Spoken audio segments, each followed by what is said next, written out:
ఏ బాటైనా పర్వాలేదంట, సమయంతో సాగటమే మన సింపుల్ సిద్ధాంతం.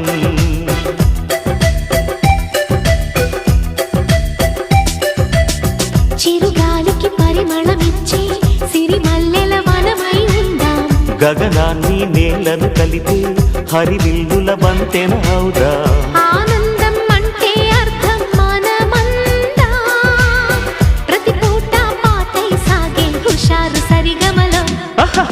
ఎన్నో ఎన్నో రాగాలుండే సంగీతం కాదా, చల్లకి నవ్వుల కేరింత.